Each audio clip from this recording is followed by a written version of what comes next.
If you're looking to create, grow, and sustain your wealth, download and subscribe to the Pain Points of Wealth podcast at BeBullish.com with Bob, Ryan, and Chris Payne. It's your podcast for market insights, money tips, and real talk on the economy. Download and subscribe at BeBullish.com.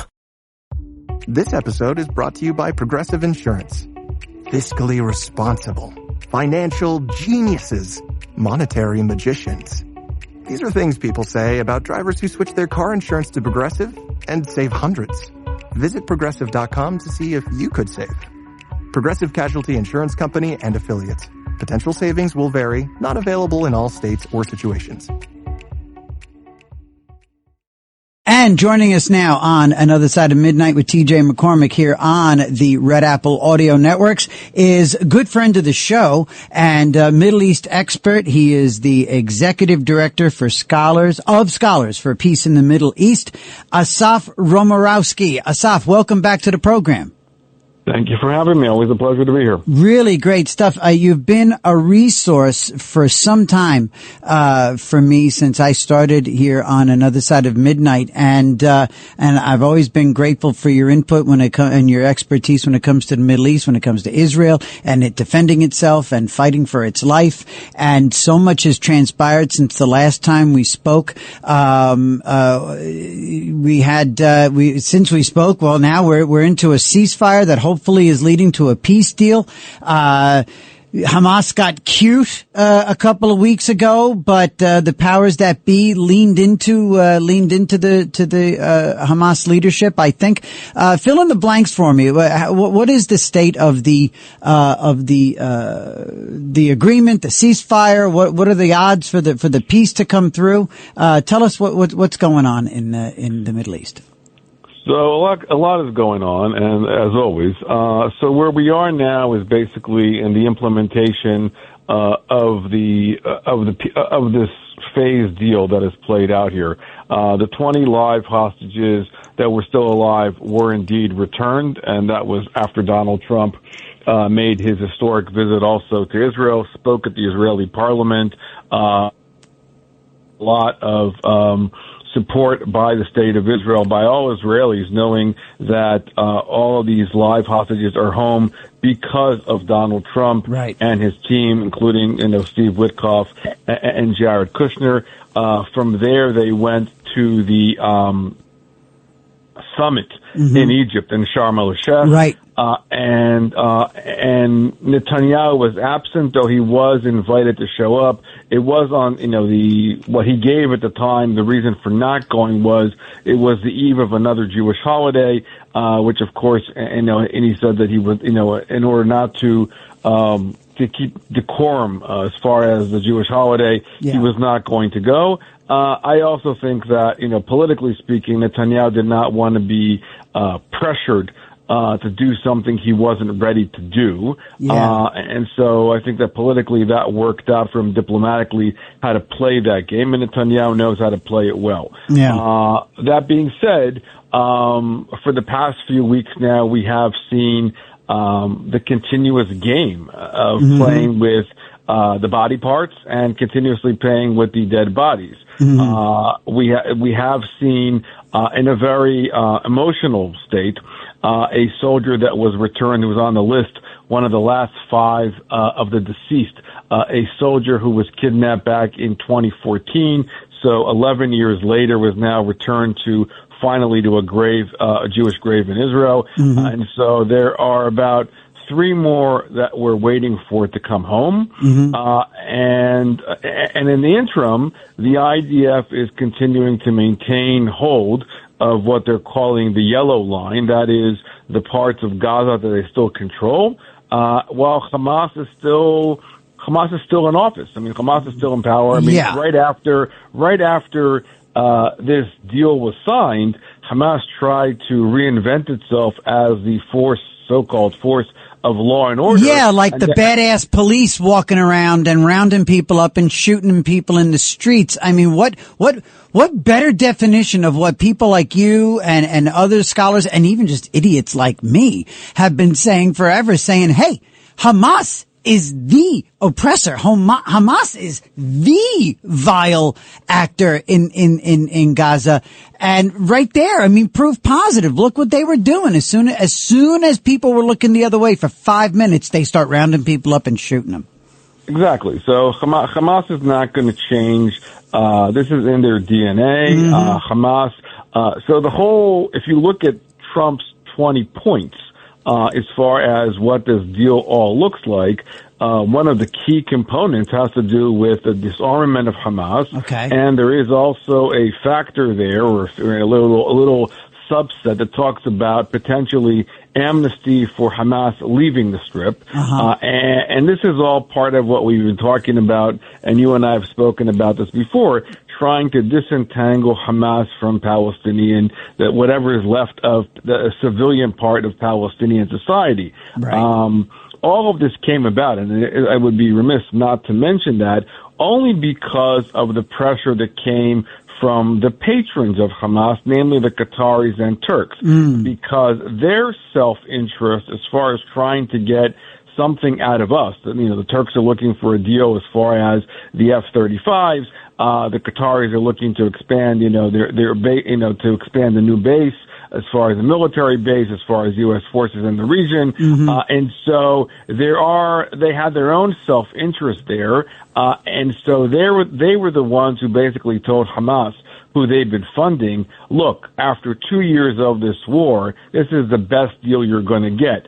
But to assume, again, that Hamas is going to follow through on anything, and is going to go quietly into the night, I don't think it is really feasible or realistic for that matter. I do think that potentially what we are going to see, and that's part of what, Julani Ashara, who was now, the terrorist who reinvented themselves as the leader of Syria, who is now recently in Washington. Right. There is attempts to try to expand the Abraham Accords that Trump started during his first term in office. That being said, I think that those are potentially areas. Again, Saudi Arabia, Indonesia is making comments about joining the Accords. I think that there is a better chance of regional actors who will join on a larger level, who understand what Israel is doing. On the Gaza front, I am very skeptical that is going to end. And the fact of the matter is, as as you can see from the reality on the ground, the IDF can't leave Gaza. There's no alternative to that. Hamas is not going to accept any kind of external forces, a la people like Tony Blair and others coming in. Right. And how is the IDF and how is the government of Israel going to ensure or tell their citizens, in the South, that it is safe to live and go back there if they can't guarantee their safety after 10/7? And I think that that's part of the biggest conundrums that we're still seeing that the Israeli population, the Israeli government is dealing with. Wow. We're talking to Asaf Romirowsky. He is the executive director of Scholars for Peace in the Middle East. We're talking about what's been going down in Israel and in Gaza in the last couple of months since last we spoke. Another development since last time you were on Another Side of Midnight, and everybody 1-800-848-9222. Is the new mayor of New York City, the mayor-elect rather, Zohran Mamdani. And Mamdani, look, when it comes to his politics, when it comes to his socialism, when it comes to his government programs, those things are going to hit brick walls. He's not going to be able to fund this. He's not going to be able to freeze that. He's not going to be able to just hand out boom, boom, boom. But what really disturbs me is the hate. It's the anti-Semitism. It is clearly his anti-Israel, anti-Jewish DNA. Tell me, what are your thoughts about this coming Mamdani administration?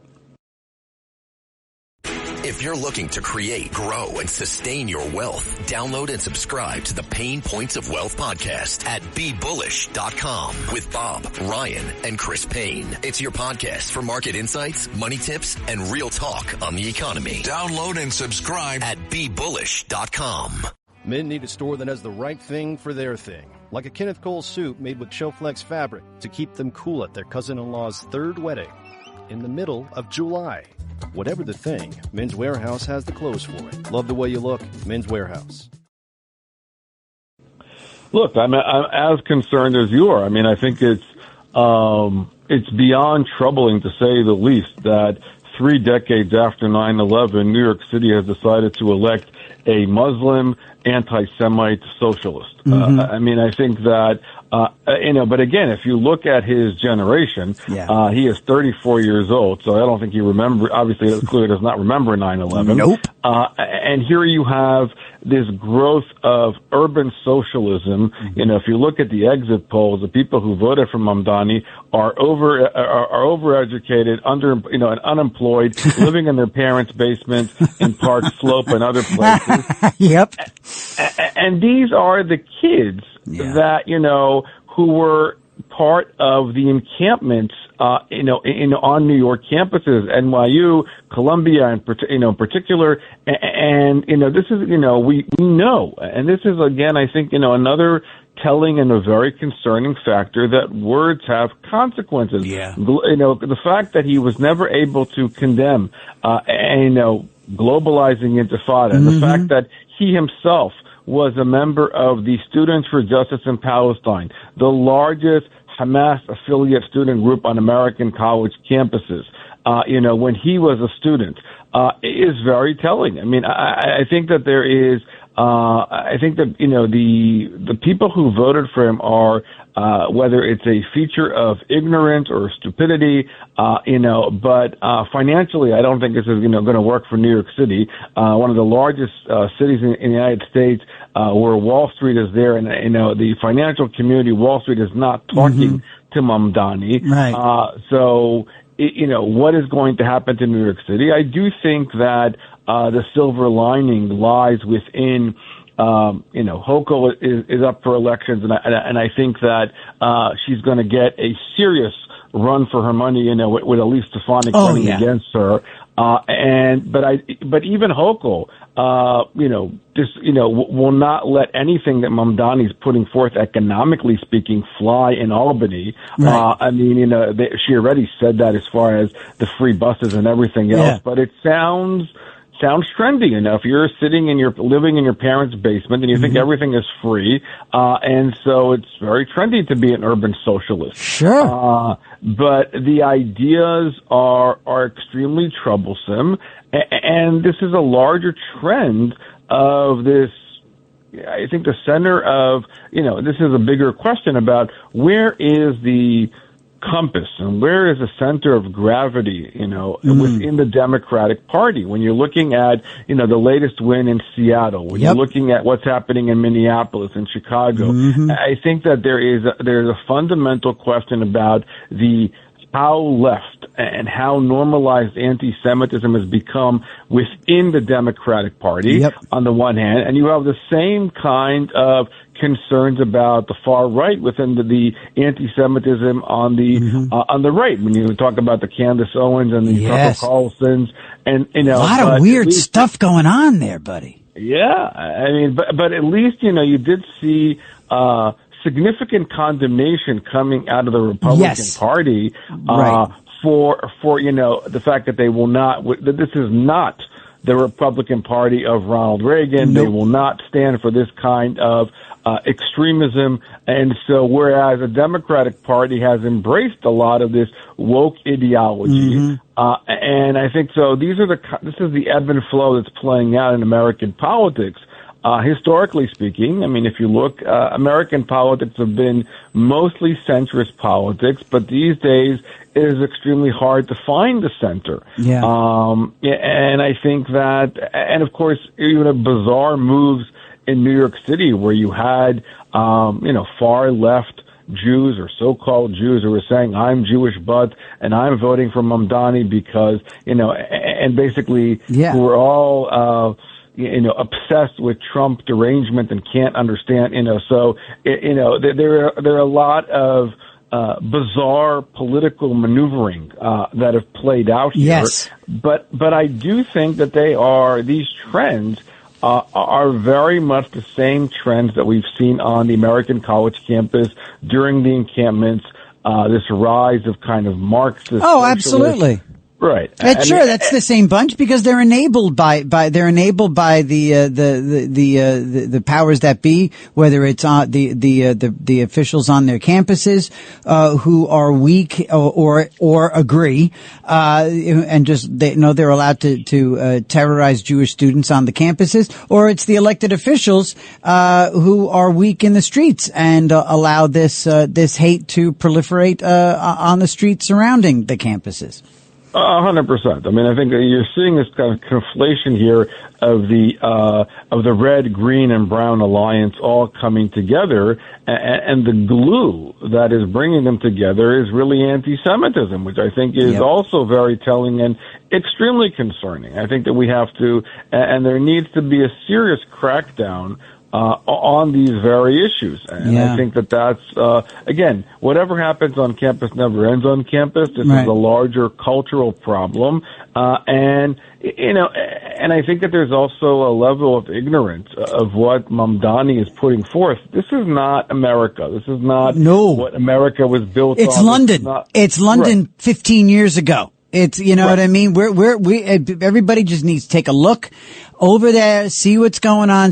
I'm there 2 or 3 times a year in the UK, and it is not comfortable. Okay. And I'm not Jewish. I can only imagine what it's like in Golders Green and in other parts of London. And I know I have really good friends in a small but very tight Jewish community in Liverpool, in the northwest of the UK. And they are all shocked at themselves how much they embrace Trump. They would say to me, I can't believe that I love this guy, but it's all coming from, and then you see what happened in Manchester, my God, that almost got past me just now. We're talking to Asaf Romirowsky, Executive Director for Scholars, for Peace in the Middle East, here on Another Side of Midnight. And finally, just to wrap this up and bring it, all the way around, Asaf, the other development since last we spoke, is your book, damn it. You wrote a book. You've got, your book is October 7th, The Wars Over Words and Deeds. Tell us about this book, October 7th. Tell us about it and where can people find it? Sure. So you can find it on Amazon. It just came out on October 28th. This is an edited volume that I did with a colleague of mine, Donna Devine, who was a professor emeritus at Smith College. And what we did in this project here was basically detail all the failures that we've observed since 10/7. In particular, related to our conversation now, we have an entire section devoted to campus politics. And one of the chapters that I co-wrote, was about the political economics of anti-Semitism and really tracking all the money. And that basically funded all of this activity that you and I are talking about now. You gotta track the money here. And it's no surprise that the same people who funded the encampment are the same people who are funding these political campaigns, who are supporting Mamdani and AOC and Ilhan Omar. And so the entire economic enterprise of these monies, and it's not only Middle Eastern money. We're talking about CCP money. We're talking about Russian money, who are going and basically with a clear intent and goal of trying to turn America on its head. To your earlier point, I mean, this is exactly what we've been seeing in Europe. In many ways, I would argue, and I 100% agree with you, that what we saw in the Labor Party is a mirror to what's been happening in the Democratic Party. It's kind of Corbynization of the Democratic Party at large. And so you got to track the money. I mean, these monies have nefarious ties, and they are trying to buy influence and power, and to win the hearts and minds of American society and turn it on its head. Another thing we've done in the book is also, of course, dissect a lot of the allegations and these, the stupidity that was embraced by, as far as allegations when it comes to the numbers, as far as what took place in Gaza, the accusations of genocide and apartheid. Looking at the true actual nature of what is Hamas and what Hamas actually stands for. It is not a group of freedom fighters. I mean, this is, we need to understand the nature of the Muslim Brotherhood and its threat not only in the Middle East, but its threat to the West and how it's been able to infiltrate into American and European societies. Fascinating. It's an important book, especially as we look back on what will hopefully be a war that is now behind us with a clear victory for Israel. So this book, October 7th, the wars over words and deeds, is an important companion to moving forward as you look back and see where we've been and where we're headed, where that war is concerned. Asaf Romirowsky, a friend of the show, a great resource for the listeners of Another Side of Midnight, and yours truly. So thank you so much for always bringing your expertise. Congratulations on the book. Everybody go to Amazon.com and find October 7th, The Wars Over Words and Deeds. We've been talking to Asaf Romirowsky. Asaf, thank you so much. We'll talk to you again. Thank you as always. Take care. All right, buddy. Bye-bye.